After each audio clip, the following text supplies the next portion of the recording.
You got to remember, these kinetic events have concurrent causalities, and those are simplest things. Fire, we have boiler explosions. This is all now at risk. By the way, that has absolutely nothing to do with cyber insurance. That's property insurance. The ensuing concussive things that go flying through the air become workers' compensation insurance. Those are the things that are absolutely not being talked about. And we have been saying, everybody needs to slow down, take a look at insurance very holistically, and what are we affecting with the ubiquity, what we call IT and OT risk. Hey, I'm Dino Busalachi, the Chief Technology Officer and OT guy at Velta Technology. Hi, I'm Jim, the COO and IT guy. And I'm Craig Duckworth, President and CEO. You're listening to the Industrial Cybersecurity Insider Show. In each episode, we bring you the inside scoop on the world of industrial cybersecurity. We talk about everything you don't know that you should know. So plug in and power up. The show's about to get started. Hi, my name is Dino Busalachi, and I'm the Chief Technology Officer and a co-founder of Velta Technology. And today we have Gerry Kennedy from Observatory from the cybersecurity insurance industry speaking with us today. Gerry, you want to introduce yourself to the group? Oh, Gerry Kennedy, CEO of Observatory. How's that for a start there, Dino? Good to see you again. Yeah, it's been a bit. It's been a few minutes. Yeah. So I like your background back there. I guess you're enjoying the snowstorm. We can give a little backstory on that. So we obviously setting up for this thing today. We always pick the backgrounds, but I figured I'd do weather out the window. And yeah, we're in the middle of a pretty heavy blizzard and blackout right now, but I didn't want to miss your podcast. So I strung up strings across all the trees. I had birds carry stuff wires over. It's pretty good stuff. We're good. We're plugged in. Yeah. We went analog for you there, Dino. Well, I'm wearing my Cardinal hat today because today's the home opener. So it's like a holiday here in St. Louis. So Gerry, tell us about your journey into insurance, because I know you've been doing it for a number of years, just in the general sense, but then cybersecurity insurance over these last few years since we bumped into each other. It's actually pretty cool. About 15 years ago, we got involved with stopping texting while driving. We had one of our clients' daughters got killed during just distracted driving. And we had a couple of smart people. We went to meet with MIT type people, very, very intelligent people in the Boston area. And we solved the problem for texting while driving. It's a long story. I'm going to make short for you, Dino, but we fixed it. But we found out you feel very noble to get things out, and utilizing insurance as a vector to be a change agent. It seemed very commonsensical. It was commonsensical, but it was very, very hard. So when we had that unit called Kairos Mobile, it used a data diode of all things, which you and I have talked about many times, that went ported into the Bluetooth of the car. That's where we intersected with cyber, because we were working with some amazing people at AT&T and Verizon and a couple of other the MSPs out there. And we started looking at our own product as a threat vector by taking that unit, porting data in where we're creating a new threat, in this case, into vehicles. Well, the answer was possibly. This journey's been going from possibility to probability for the last, 15 years, and obviously I met you several years ago, spent some time with your CEO, Craig, and your team in Cleveland that night talking about some of the OT side, which is the stuff that keeps me up at night, frankly. So. Well, we recognize, talking to some of our clients, that even from prior to Velta, some of the very large corporations I work for, they self-funded around cybersecurity insurance specifically. And we have clients that can't get cybersecurity insurance, or they're starting to receive requirements on what they need to provide to even see what they can get. So they're used to what IT would present from a technology standpoint, from the application being submitted. But now the insurance companies are starting asking other questions about your industrial environment and what you're doing. Oh, absolutely. And so in your industry, what are you guys seeing? Because I know clients that just self-fund instead of going after trying to get cybersecurity insurance. It seems very complicated in my book.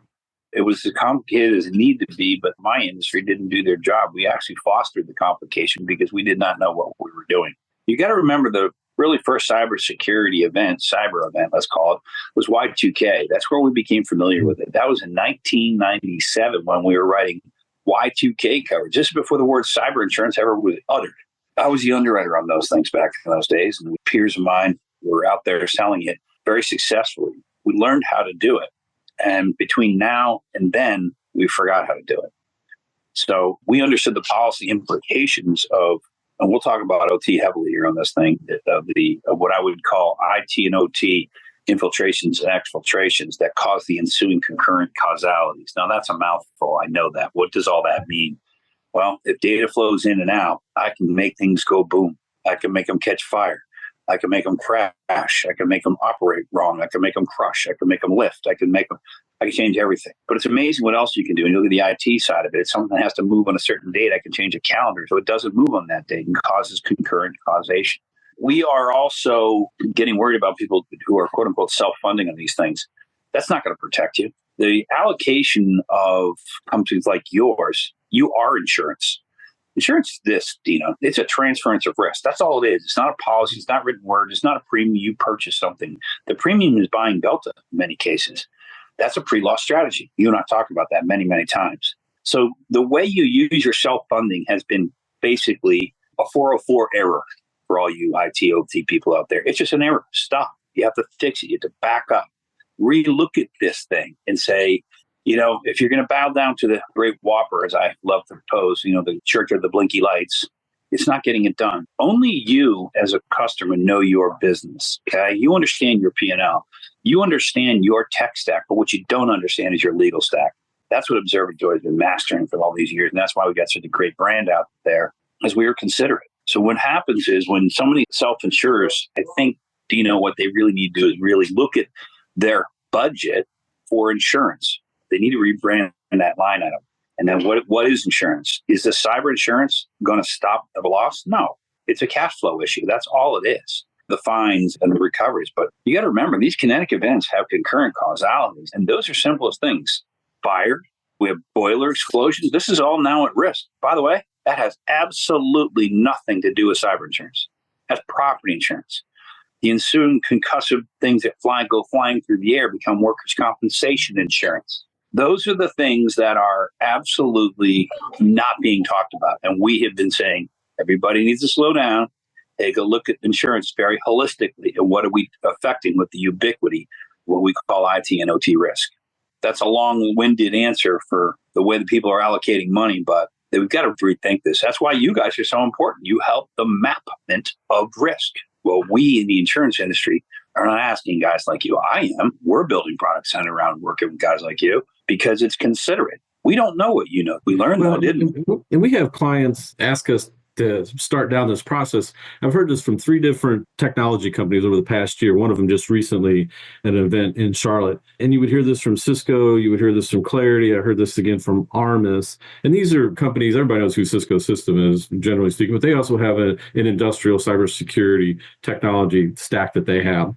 But what they would say is 60% of manufacturers out there, OT organizations, are in the unaware to aware phase of beginning to do anything in regards to looking into their OT cybersecurity practice that they don't have. Mm-hmm. You have 30% that have started doing something. They've started scratching the surface. Maybe they've done a proof of value, POV. Maybe they put it in a couple of plants. They're starting conversations.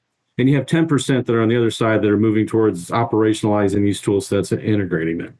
All in all, you still got 90% of the manufacturers out there still kind of, I use this term navel gazing, where they're just not really engaged in how to get out of their own way to even go after this. Now, I have my own thoughts on that. I think a lot of it has to do with the misnomer that IT is leading this.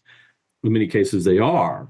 But they can only get so far because once you move from that carpeted space to that concrete floor, there tends to be a pause. So from that perspective, and they know they're trying to put cybersecurity policies together. That's part of their ask is coming from the board, the risk that's there. So what should they be focusing on in your mind? The whole stack, all of it. If I don't know which model they're using, if it's the Purdue model or the OSI model, just pick one. Let's get started there. Look at the whole stack. Find your best people that actually understand the stack and what solution lies in the stack that you have figured out. We've done that, Matt, and we did it with you. We've had some successes recently just talking, just like this. Bring in the experts that actually are not what you perceive to be your specialists because they're not getting it done. It's not a moral hazard not getting it done. They just don't know to know. So what's happening, we're seeing consistently is very often, Dino, we know too much. And then when we show up, they're like, oh, I don't want to hear that. Because that's what we call a knowing to know liability. Now they really got to do something about it.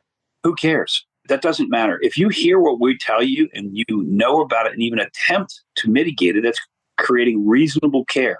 What's going on right now is unreasonable care, and it's persistent, it's constant. And when these things go kinetic, believe me, you're going to meet the rights of recovery very, very hard.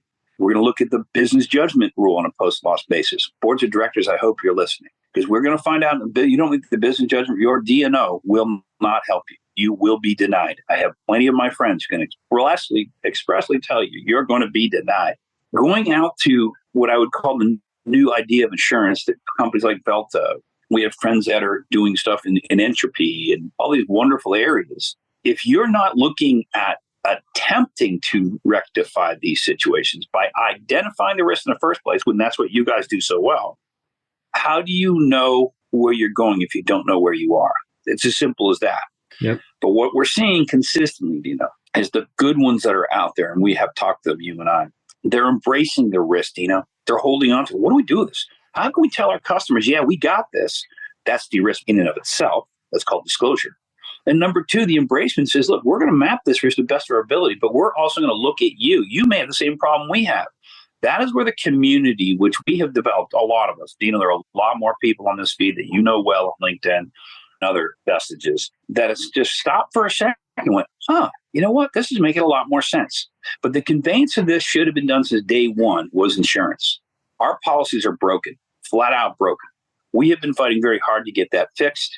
And now the plaintiff's attorneys are sniffing around. And they're rightly so sniffing around. But when your insurance company who gets hacked actually becomes a threat vector in and of themselves because the data they cough up, I think everybody is a nice big fat pause and say, hey, what are we doing? Because here's what I do know, Dino, when companies that you're dealing with, we talked about, they go and they map their OT risk, which you guys do, and a lot of your friends, and you talk about it. The embodiment of taking that data, basically what you're bringing in is effectively a Rosetta Stone from OT to IT, and you're explaining what it means. You and I both know that's one of the biggest problems because they don't speak the same language. They speak SCADA, and these guys speak C++. Well, it is not the same thing. Yeah, and to your point there, and we see this a lot. It's been an interesting debate, and it has to do with remote access into the OT environment. I cannot tell you how many clients that I've been into, and I've been into many, where I will listen to an IT person tell me that those, even internally in the plant, that these sets of machines are not remotely connected to anything. And I'm going to leave the screen for 1 second. I'm going to bring a prop. Be right back.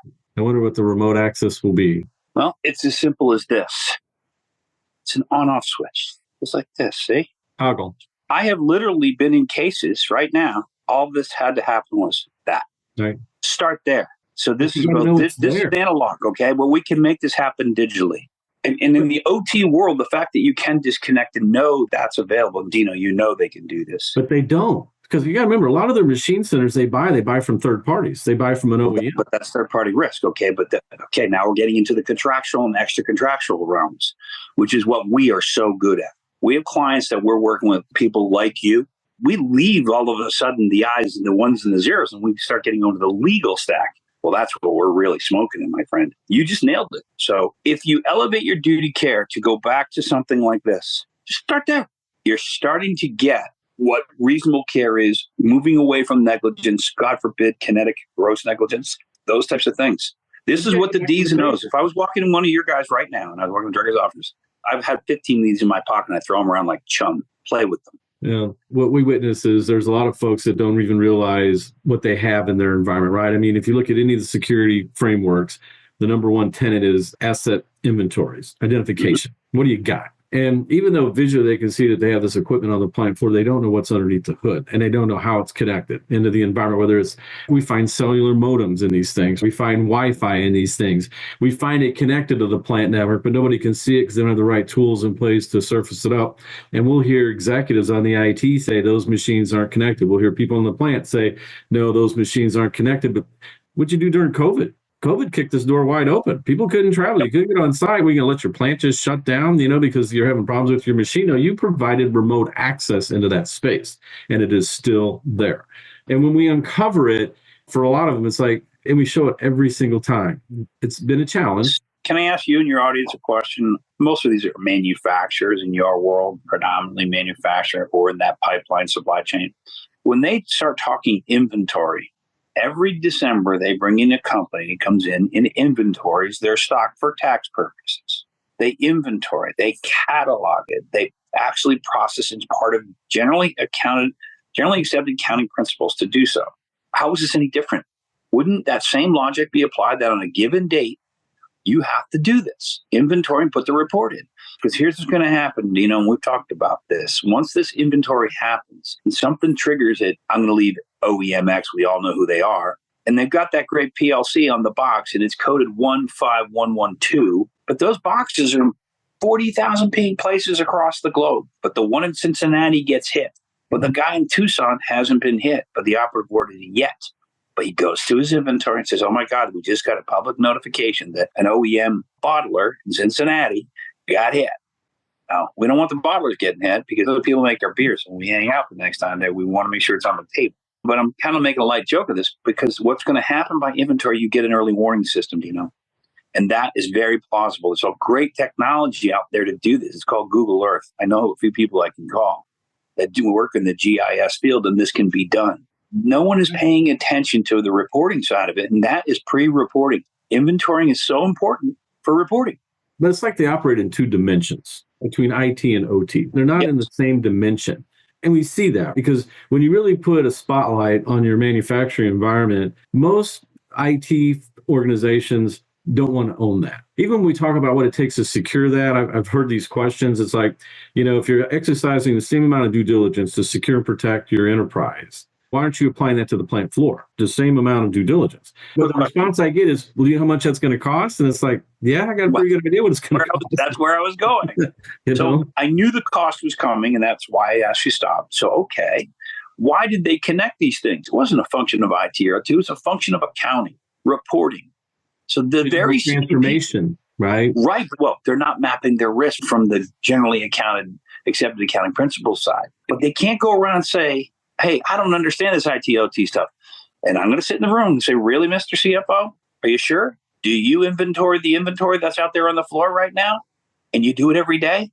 Please explain to me how that is any different from when someone else comes in and inventories your risk. It's the exact same thing, Dino. What happens is there's the community. This is not a community, I gotcha. That's where everybody needs to stop. You're already doing this. Let us show you how to apply it over here. And that is where it has to go. And then your insurance companies, are going to go, you're going to look really good. By the way, that's going to affect your pricing not only on cyber, but on everything. And it's coming. Probably saw my post on workers' compensation. OSHA losses started to come into play.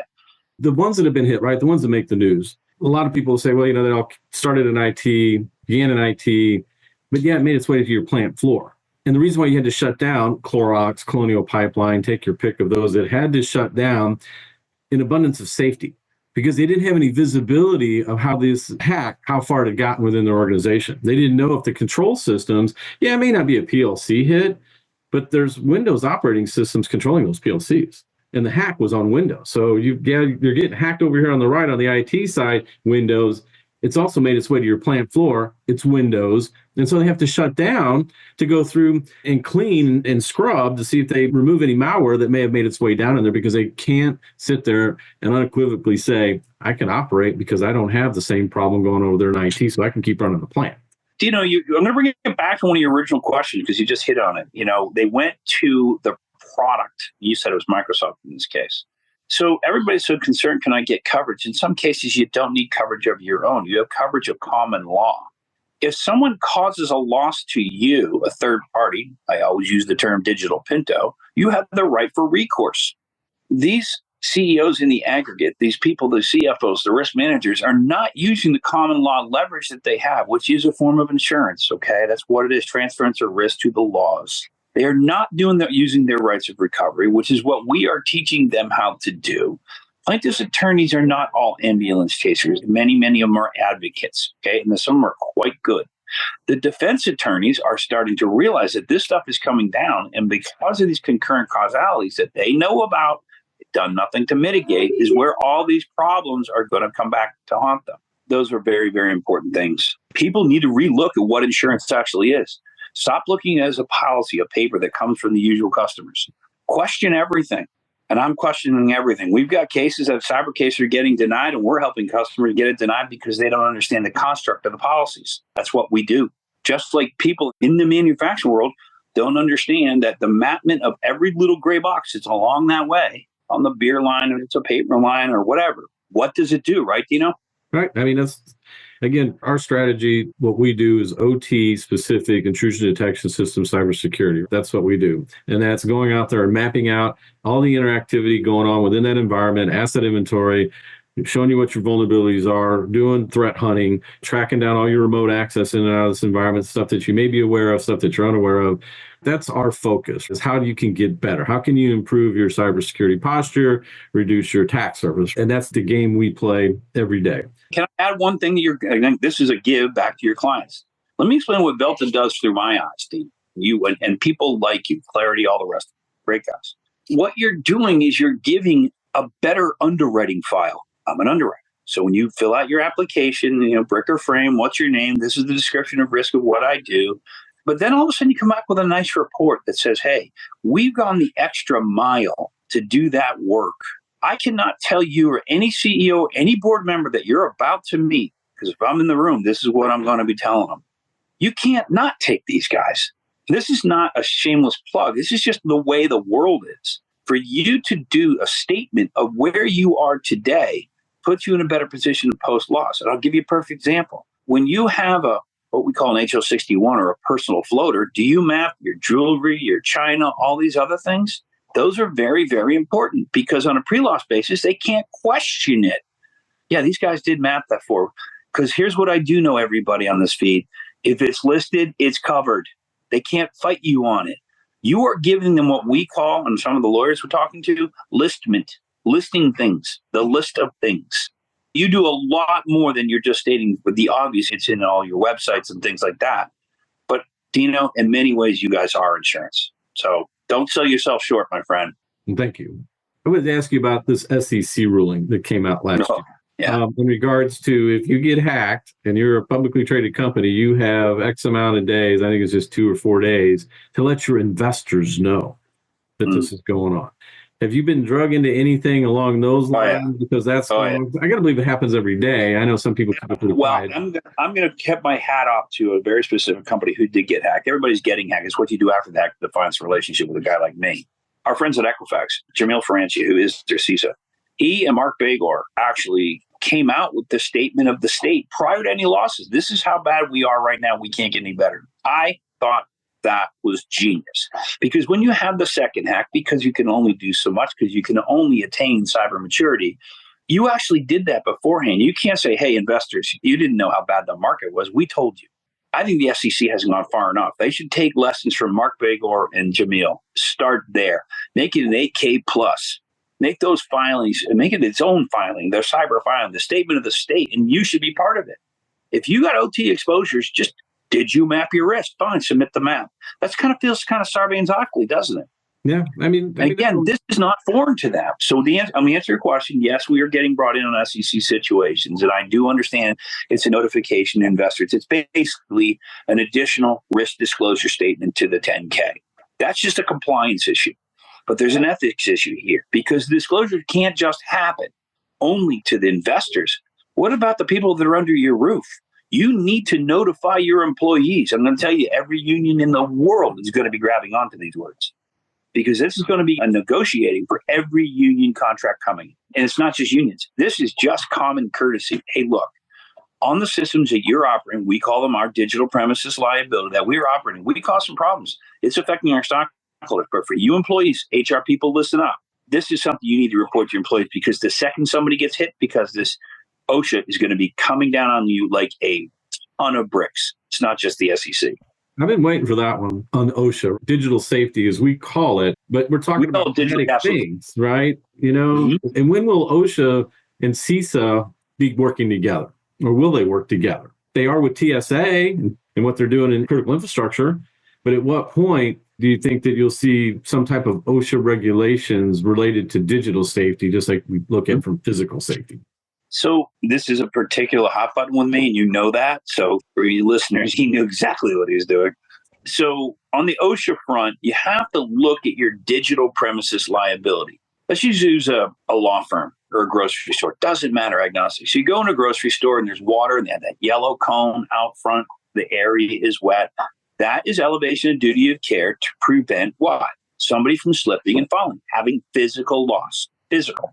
So what is stopping you from doing the exact same thing to not cause agita, stress, things that happen? Because your digital premises, I use the law firm because it's easy because they have their names on it, smith&smith.com. That transitory of all that information on there is on your digital premises. That is absolutely 100 subject to premises liability. On our general liability policies, we have specific limits for premises liability, but no one's talking about that lovely workers' compensation capability. It's called employer's life and workers' compensation. If someone actually is injured and they can file, matter of fact, the filements have to be in April 30. That's the end of the month. I would highly recommend that they put any 100% sheriff departments look very seriously in the event of a cyber event that you document this on your OSHA 300 logs. And the HR people will be very familiar with these because if someone has to go, all they have to do to have a workers' compensation claim is have first aid. And that is on a non-prescriptive basis. They go to Dr. Feelgood saying, this is really stressing me out. They can prescribe Tylenol to you. Well, once they got that prescription, you got a comp claim. You don't have to sue your employer. Now you got medical coverage and indemnity and employer's liability. If they push back on you, that brings up a real big problem.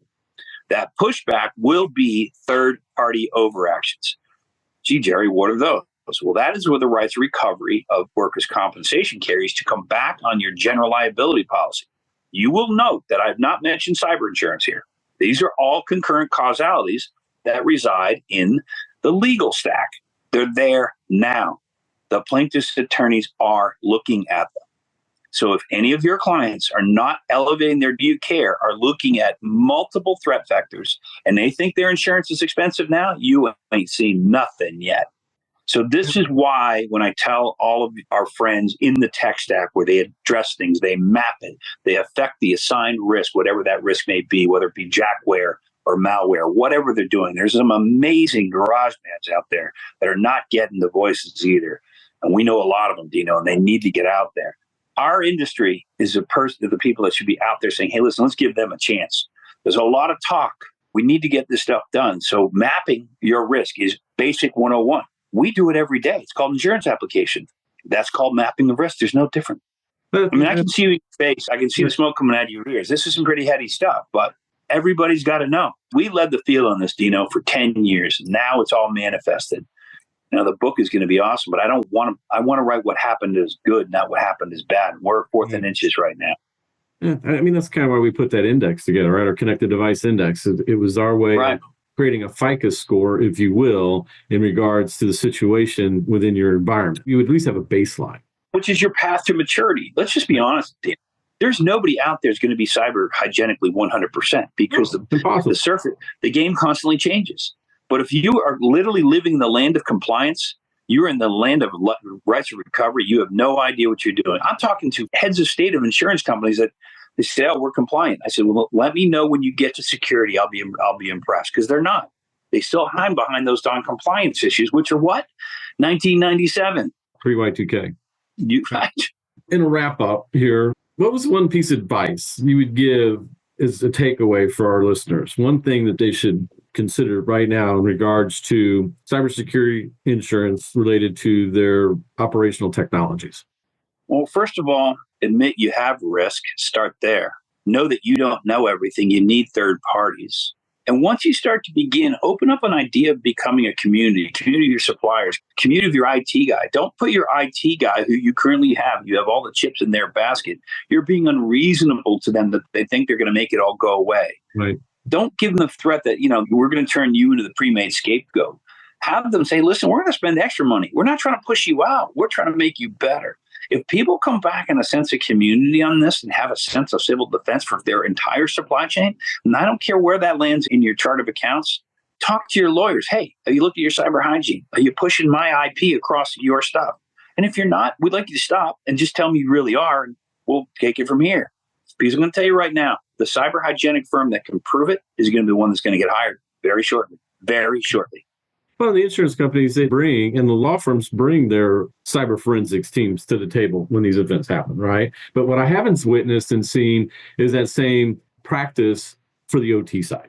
I haven't seen it either. There is going to be a massive push to that on a post-loss basis. We don't want to be in a Bhopal, India situation. We are looking at it. Let's just be honest. Yeah. What we're worried about in our world right now are what we would call co-catastrophes, where you're going to have multiple catastrophes where it's going to overwhelm resources. It's actually really from the regulatory side, that's where they're failing. They're failing significantly, not seeing that risk. The lawmakers, they dabble in the stuff they don't know anything about. It's not their job, frankly. It's called common courtesy. But if you create the community that will also be the people there, and let me tell you what else would happen in your community, and you do get hit, those are the people that are going to show up in court for you and be supporting witnesses. Hey, this guy did way more. When they got to be in front of a jury, who are your peers as well, they're the neighborhood. See, look, I did everything I could. I'm the one that shoveled your driveway. Here I'm sitting in the middle of a snowstorm with a snow background. But you know what? If you're going to take anything away, people don't understand by talking to you and Craig and the rest of your people over at Velta and your extended friends, which we all have mutual friends, you know who to call on a pre-loss basis and say, look, this is what you need. If I go into one of your clients and we sit down, first thing we're going to do is we're going to look at the chart of accounts and say, what part here is going to hurt you the most? Is it the trucking fleet? Is it third-party vendors involved in that? That's all the matment I'm talking about. I know I'm getting hoarse talking about this. You can hear my passion in this thing because we're seeing this stuff. We spent years talking to these people before these things. Now we're spending years fixing. I'd rather be ahead of it. I feel like we're falling behind, though. That's very concerning. Yeah, not us personally, but society at large. Well, we are, and I witnessed it, but I do see that there are those that are trying to get better, right? Like I said, 60% are just still aware to unaware spot. Got 30% actually trying to do something to get better. And that's 90% of the market. And that's coming from the companies who service these organizations provide this technology. So can you do your audience a favor before we go and explain what operational technology is versus IT in your eyes, please? In my simplest terms, I look at it this way. IT's job is to help you manage your business. OT's job is the reason why you exist, the reason why you're in business. They're your revenue. They're the ones that drive revenue in your organization, if you're a manufacturer, from that perspective. IT handles the business systems, your email systems, your ERP systems, right? Your networks. On the OT side, you're making goods and you're using these technologies. You're using networks, you're using computers, you're using applications and databases. They're just in the hands of a different group of people. So would you say that the listeners here today, or whenever this gets released, they need to keep learning, never stop. They need to keep questioning it and get on the feeds that we're on right now. It's a mind blow. And some of them are quite humorous. We do have a lot of laughs. We do need some levity in these things. Yeah. But wouldn't you agree that the people that we're certainly about to talk to need to get on our bandwagon, just getting on the learning chain? Dino, I don't know what you know to the degree you guys do, but I know enough to call you guys and say, what's this all about? So I would suggest to your clients, they get into that mode, and your future clients, our future clients, they get there and have that caring. And I don't care how big you are. It's all the same, whether you're an SBU, small business, or you got 5,000, 10,000 locations across the country or around the world. It doesn't matter. Your supply chains may be your best asset. You just ask them. Yeah, that's a new one, the supply chain, because we have witnessed organizations that sell to the government, who sell to the Googles and the Amazons, the Teslas, that are putting pressure on their supply chain to demonstrate that they're getting better. What is your asset inventory? What is your cyber hygiene? And that's going to keep expanding. Right now, it's just those types of organizations that buy are requesting it. Now the question is now it's coming down. It's starting to roll down, and we're starting to witness some of that. Kind of flipping the script on you a little bit, but how many times have you been where you see somebody who's going in the right direction? They're using multi-factor authentication. They're looking at taking the on-off switch and making it part of the protocol and telling them, number one, where is it? How many times do you get that harumph from the people who have to utilize it? Oh, geez, I don't want to do that. Because when you hear that thing, Dino, you and I know that is the problem. That's the human element. For the people in the HR arena, you better start working on that one really hard. Listen for the harumphs, because that's where your risks lie, because they don't want to listen to you, because it makes their jobs, in their minds, more inconvenient. But those are the people that are going to get you. So you need to take the time to educate these people a little harder. Show them what goes boom. I went to a very large facility out in Wichita, Kansas. This place was miles long. It was a huge facility, and I'll never forget this. I tell this on a couple of the podcasts. But when I walked out of this facility, you've been in these fields, they have yellow lines walking down because you can't step out of the yellow lines because a forklift will go by you, kind of thing, will knock you over. So what happened is we walked out inside this facility and there was a concussive boom inside the plant. And what made me happy, and this was definitely an OT guy that was running the show, who was with me. I literally was looking for the exit doors that like something went off because on top of the plant was molten glass. They're making fiberglass. Scary, scary stuff. And that guy said, "Oh, I know what that was." Do you know how comforting that was? Because it had been the IT guy who had stepped out. I was an OT guy. Had it been the IT guy who had stepped out on that curb onto the yellow pavement and said, "What was that?" I was out of that door. You would have seen stuff flying me like I was behind me, like I was the road runner. Because it's that kind of mentality of safety that organization, when I'm telling you, and I can't mention the name, embraced safety at the highest level because they got nailed at one of the worst cases ever. They're probably one of the safest organizations I've ever been in. And it was incredibly dangerous. They had taught what I would say needs to be taught, the OSI model from top to bottom. And everybody, right down to the janitor, knew what they were doing. There was nothing on that floor. You could eat off that floor. There's three things that companies will spend money on: safety, quality, and cybersecurity. They will. If they've been breached, I hope so. They got no choice. They got to do something. They got to fix what's going on. But if you're having safety issues, your plant's not operating, just to your point, you have to be safe. And then the quality of your products are required. Otherwise, your client's not going to take them or buy them. So those three things, they will spend money on them when they're dealing with impacts that level for that stuff. One of the things is enlistment. I'll speak to your company because you're the host, but you need to enlist people like yourselves in each genre. You guys are excellent at the mapping of OT risk. But even if you got something, you got an entry problem, like a password problem, should be using password, should be using holograms. Do you even know they exist to change the whole paradigm? To take those third parties and invite them in, not just to get a price. Because the second when you come in, there's way more to coming to this on these meetings that we're having. As I say, we're better than an invoice. Even if you don't take us, you're going to be a lot smarter if you're in that mode of embracement. If you're not in the mode of embracement, you can throw rocks at windows because that's what you're doing. I mean, I think what happens, my message to your people is for them to enlist the talent that they don't possess. It's third-party risk. But the fact that you guys, you're much like an underwriter, you're seeing a lot more things outside of it because they are not you. You're seeing this stuff. Just by going to the next meeting, you guys are smarter. Same with me. I didn't know that. Well, now I do. Well, if you aggregate the I didn't know that's, we're de facto pretty smart just by proximity. And the OT folks need to grow up in this space, right? They need to mature and recognize that this problem is theirs to solve, and they play a very significant role. I use this term all the time. IT, you want them on the field, you want them in the huddle. They just can't be the quarterback for this. It's just not their forte in regards to quality and safety and operation, process integrity, what goes inside these manufacturing facilities. The fact that you got stuff that's been out there for 10, 15, 20 plus years is not sexy for IT. And so they don't want to mess with it. Why do I want to work on a Windows XP machine that's not even supported anymore? Yeah, but you got a bunch of them in your plant that's running critical things. So whose responsibility is it? OT needs to step up with their ecosystem of suppliers and start trying to figure some of this stuff out. Relying on IT to be the one to pick your remote access tool or to pick your OT IDS tool, in my view, it's a start, but they're never going to get you all the way down the field to get you to the goal line. They're not going to get you there. I agree with you wholeheartedly. Those people, they're not even in the stadium to get to the goal line. But one thing you need to do is for the IT and the OT people is, number one, admit they don't speak the same language. How do you know that should be part of it? If I had an opening whiteboard, that's what I put up on there. How do you know that? Tell me. So what am I looking for?